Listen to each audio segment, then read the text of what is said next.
qu'est-ce que la musique classique? Voilà. Alors, tout à l'heure, il y a sur France Culture un débat sur musique classique et jazz, improvisation.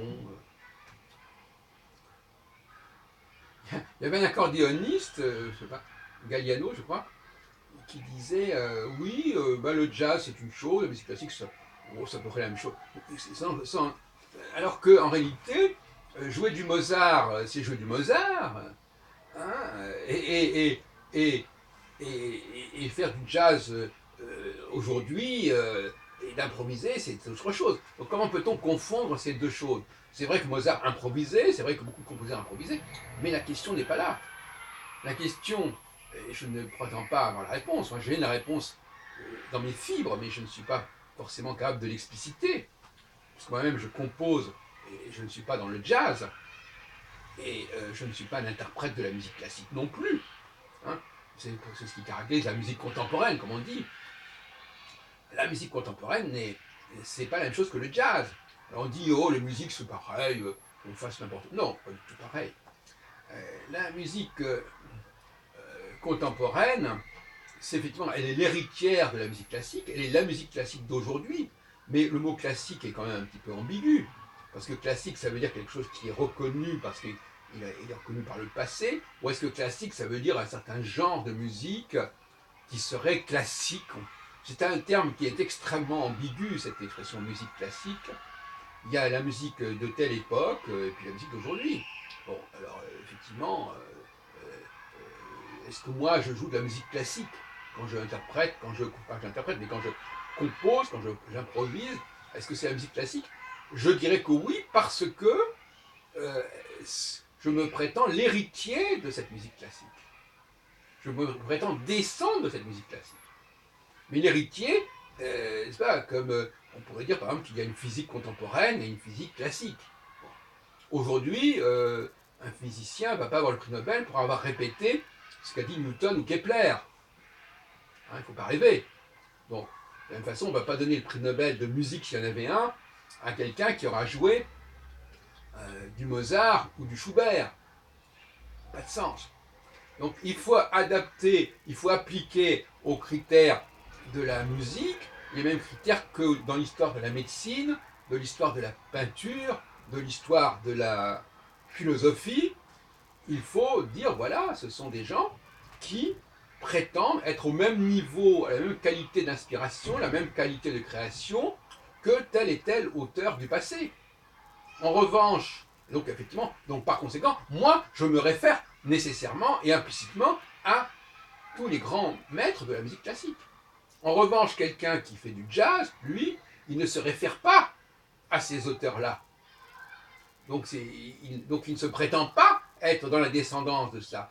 On est quand même une sorte de musique populaire, je dirais, qui n'a pas les mêmes prétentions, qui n'a pas les mêmes ambitions que ceux qui font de la musique contemporaine.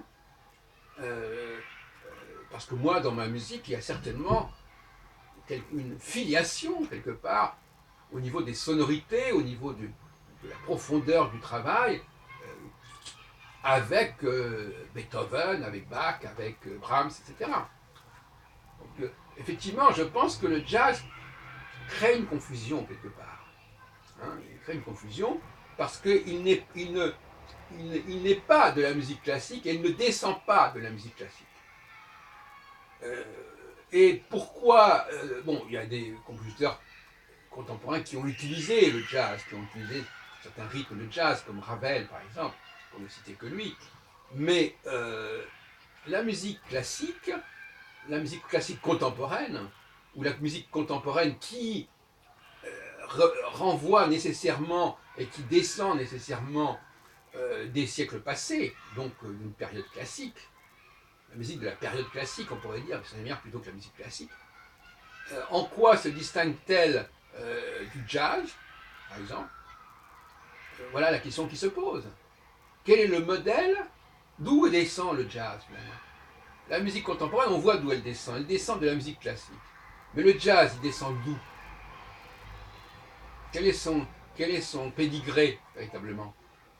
C'est plutôt le cas du jazz qui m'interpelle. Le cas de la musique contemporaine, je le comprends parfaitement. Le cas du jazz, je ne le comprends pas très bien.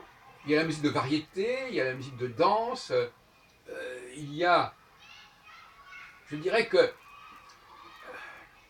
je ne suis pas certain, je lance la recherche à ce sujet, je ne veux pas créer un café musique, comme j'ai dit tout à l'heure, par rapport à un café cinéma, mais qu'est-ce que c'est que cette musique de jazz? Alors, le grand mérite du jazz, c'est évidemment d'avoir mis l'accent sur l'improvisation.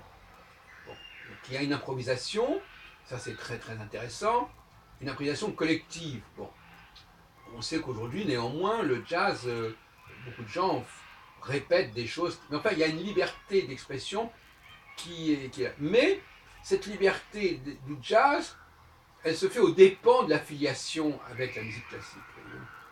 C'est comme si on avait gardé, comme si on avait dissocié la notion d'improvisation et de liberté de la notion de tradition musicale. Hein, c'est comme si on n'en avait pris qu'un morceau. Et quelque part, c'est un peu ce qui s'est passé, voyez-vous. C'est-à-dire que quelque chose qui était d'un seul tenant, qui était la musique du 18e, du 19e siècle, ça s'est coupé en deux, avec d'un côté une musique classique qui se serait sclérosée, qui se serait figée, le côté le jazz qui aurait gardé cette dimension d'improvisation qui est à l'origine de toute forme de création musicale. Et au fin de compte, on aurait plus, il y aurait eu il y a deux courants le courant central se serait divisé en deux parties, en deux tendances. Et moi, ce qui m'intéresse, c'est de renouer ces deux tendances entre elles, qui, à mon avis, ont disparu.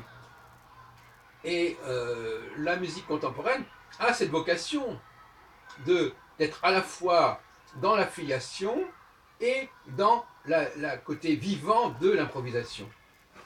Mais il y a, même dans la musique contemporaine, on n'a pas suffisamment développé cette dimension, elle existe certainement, cette dimension d'improvisation. La musique classique, au départ, c'est quelque chose qui peut s'improviser. Après, ça peut s'améliorer, on peut retravailler, on peut broder, on peut orchestrer, on peut arranger. Mais l'impulsion principale de la musique classique, c'était l'improvisation. Et